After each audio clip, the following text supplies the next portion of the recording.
So when someone goes for a job, that's a big deal. Imagine the emotional energy that someone goes through when they just click that apply button. They start planning life changes. They're telling their families that I might get this job. It's a perfect job. And only one of them's going to get the job. That's just how it works. And so it's important that we go back and give feedback to the people who didn't get the role. But it is all about being human.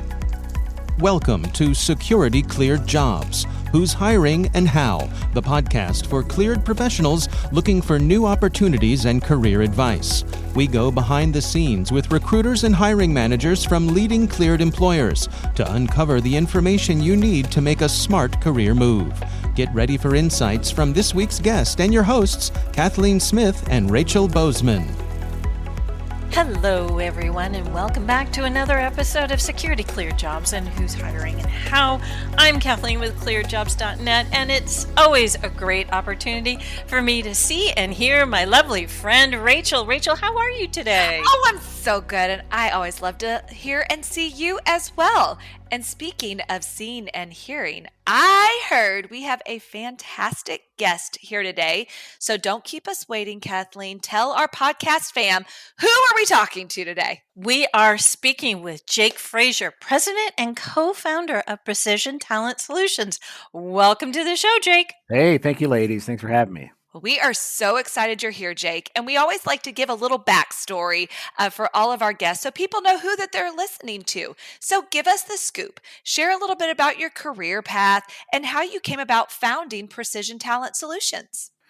Yeah, it's not linear. It's been a long journey. I started out as a Army officer back in the 90s, which makes me old. And I was deployed down in Bosnia in 1996. And I was out there and I ran into the government contractors that were taking care of us. And I just thought to myself, that's what I want to do. And so the takeaway is I have kind of the very, very end customer perspective, because at one point in my career, I was the guy at the very end out on the checkpoint receiving services from the industry. And so, I got out of the Army after 4 years, paid back my ROTC, and then I joined with Brown and Root, which at the time was the big deal in the industry.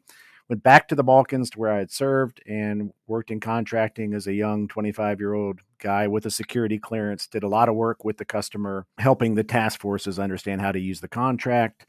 As things took off in the Middle East, I was involved in helping build up the infrastructure with KBR for a program called LogCap.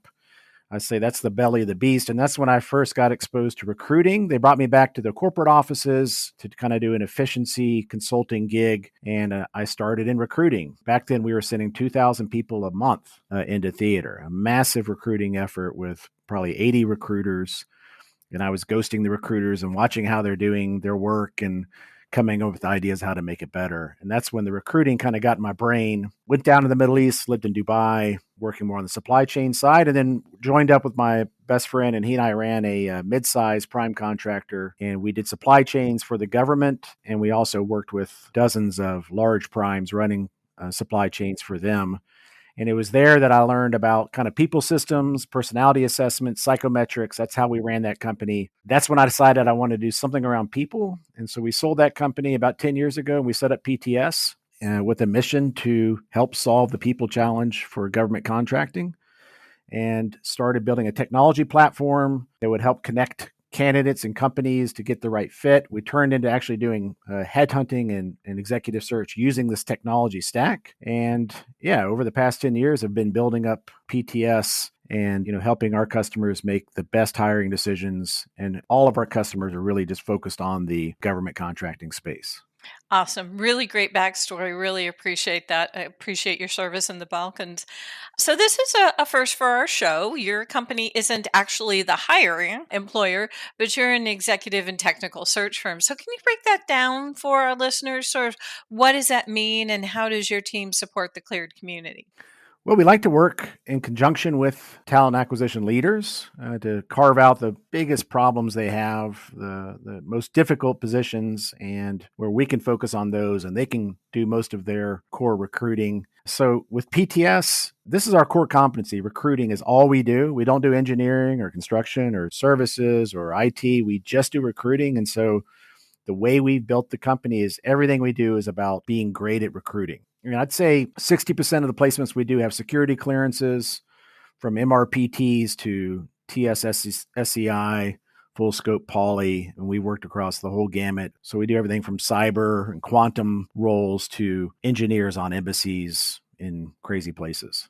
That's awesome. So it sounds like you're always out there hunting for that great talent, but working with the spectrum of different employers and different contractors that you have out there, I can imagine that those roles kind of shift and those demands are different. But in general, if you kind of had to boil it down and say, most often we're looking for this type of cleared position, what are those roles that you're filling most frequently? Our model is to work with companies on their entire org chart, because I think you can do a lot better job helping a company find a CXO if you actually understand what their engineers are doing out in the field and vice versa. So we do C-suite searches. A lot of them, those are cleared because they're working on classified programs. So CEOs, CGOs, chief technology officers, chief solutions officers, the very niche, high level, even board positions we do. We do a lot in the business development, vice presidents and directors, a lot in the business development space, from capture, account executives, proposal, price to win folks, program managers. And then we do what I call the technical and classified roles. This could be everything from software engineers, cyber. We've done Python developers that work in the Pentagon. We do C5ISR, a lot around cloud. So technology roles. And we actually have on our team former technologists that are doing the recruiting for technology roles, which I think is part of our secret sauce. Now, last but not least, we do trades or other kind of worker roles from engineers. We do a lot of power plant roles for classified programs. Bass techs, crane operators can be some of the hardest ones. Secret cleared crane operators are hard to find, and they're hard to lure away from their day jobs in the States. Plumbers. Yeah, so we do the trades as well. Love it. Yes, it sounds like you've got an opportunity for everyone.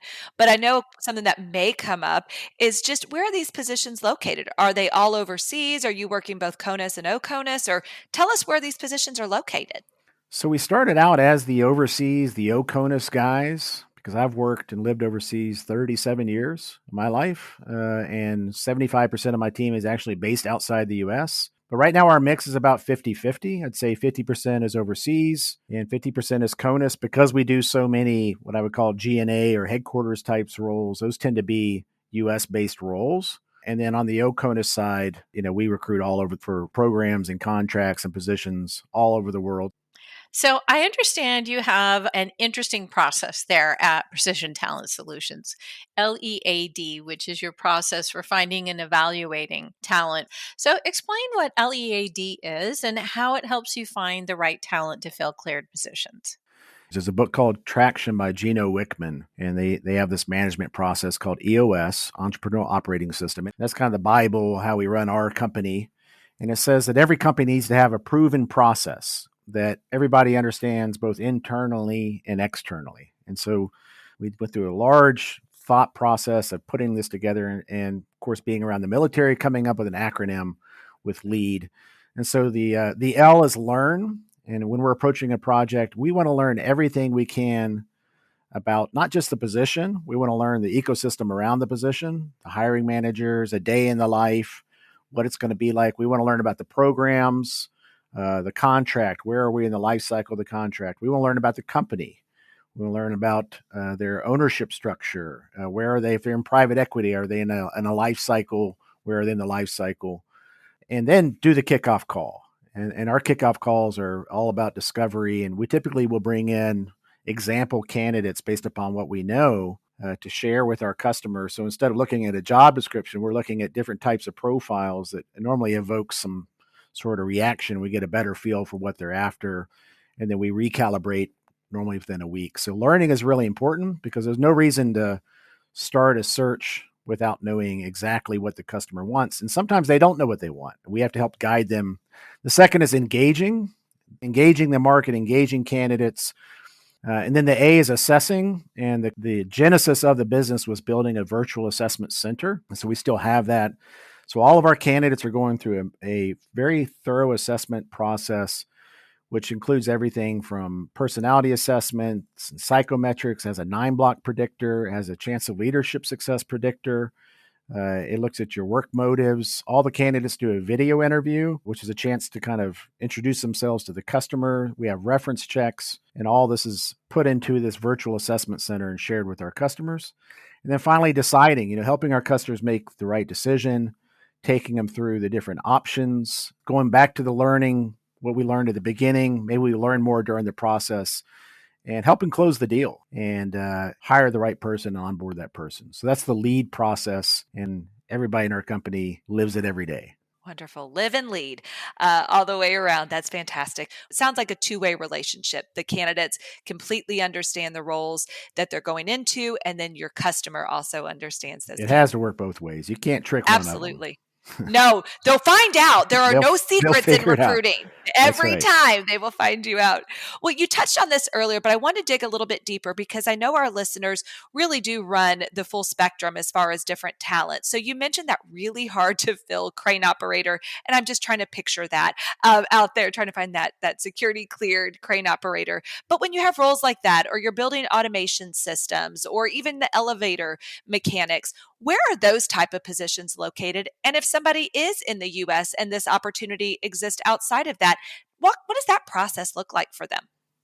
It's interesting. It's almost counterintuitive. Technical and trade roles, they could be as challenging and as important as a C-suite hire. And we take kind of the same approach. All of the candidates, whether you're a C-suite or a BAS tech, you're going to go through the same vetting process. We don't water it down for one or the other. We think it's important to be very thorough. I mean, you take that BAS tech, the first program we ever supported was the U.S. Embassy in Baghdad, which is a fascinating, just a small city, and it's run by a company, and they basically run all the infrastructure.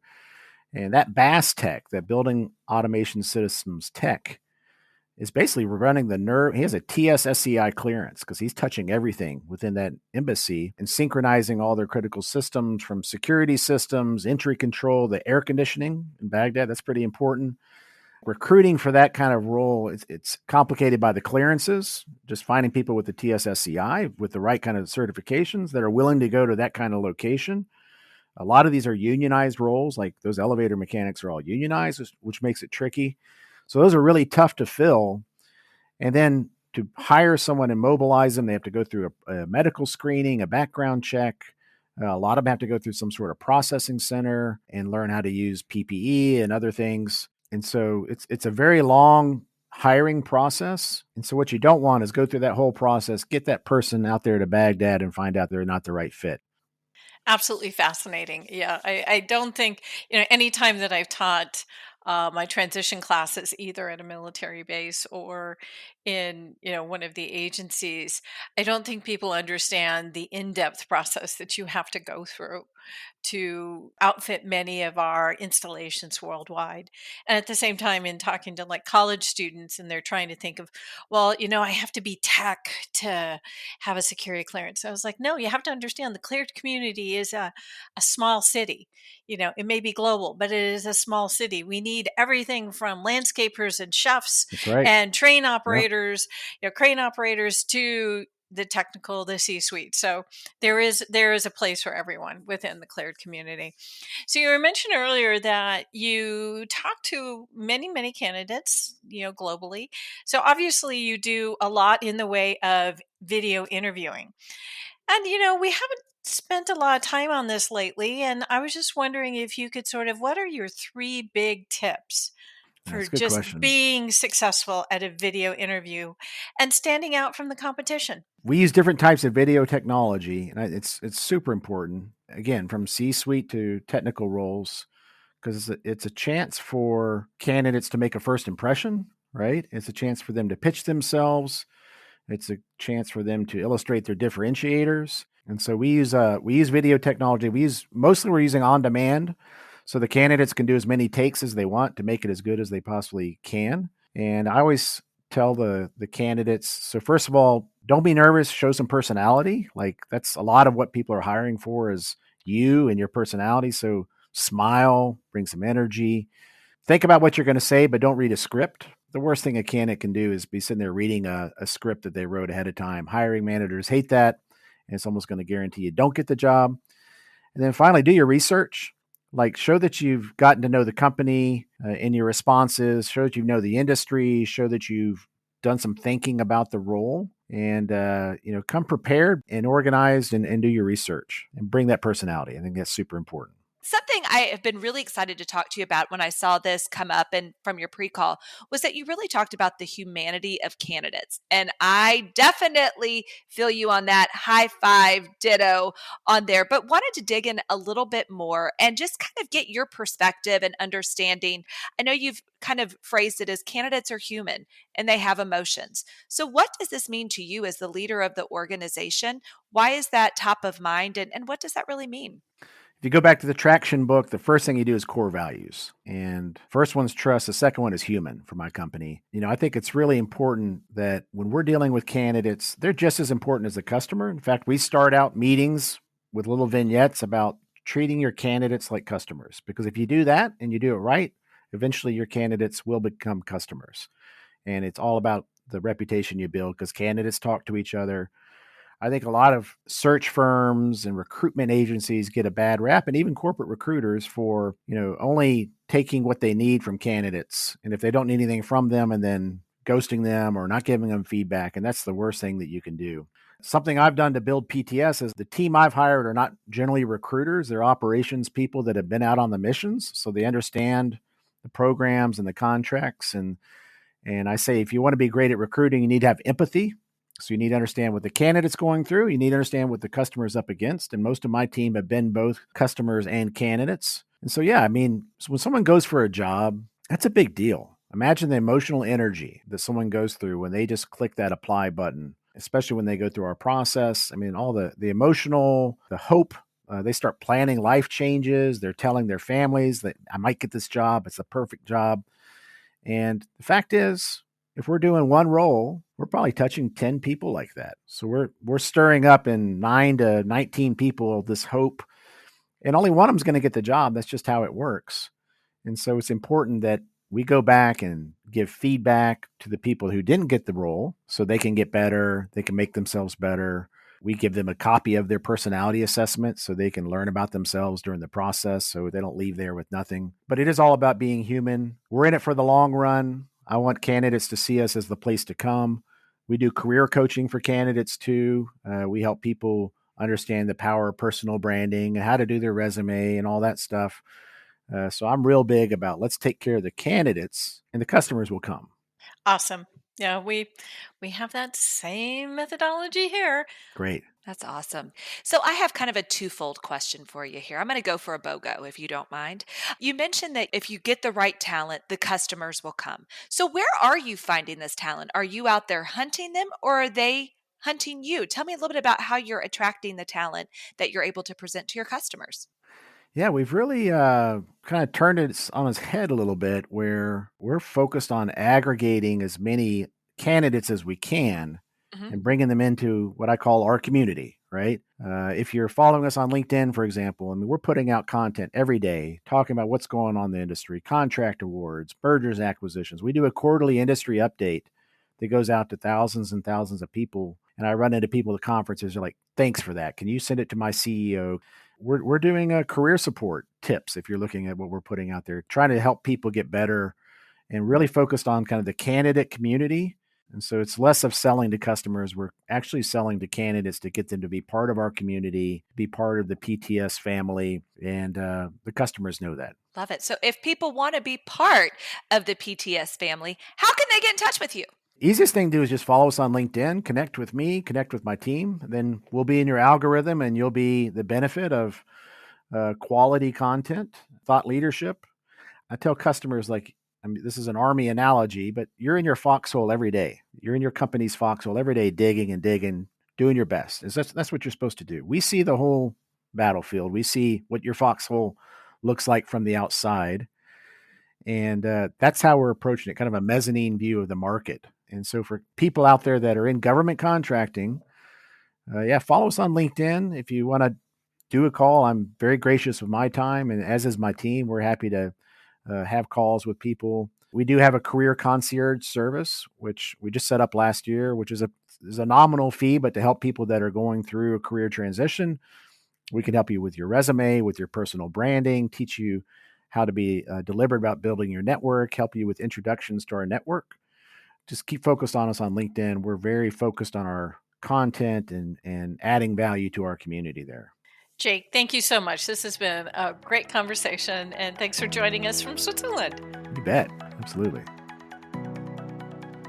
Well, that was a really enlightening conversation with Jake over at PTS. And I really loved his tips on video interviewing because, we think that we no longer have COVID and we no longer have sort of this huge surge of video interviewing, but it's here to stay. And bringing energy to that video interview is so important. So I'm really glad that Jake pointed that out. Rachel? Well, you know what I'm going to say. You probably don't even have to guess, but I love the focus that they have on the candidates and really understanding what makes them tick, whether it's an assessment or just having those detailed conversations to understand their wants and needs really helps make them a good advocate for them. It's really about spending that time letting them know what you're looking for, what you need, so that they can find the best customer for you. Great conversation all the way around.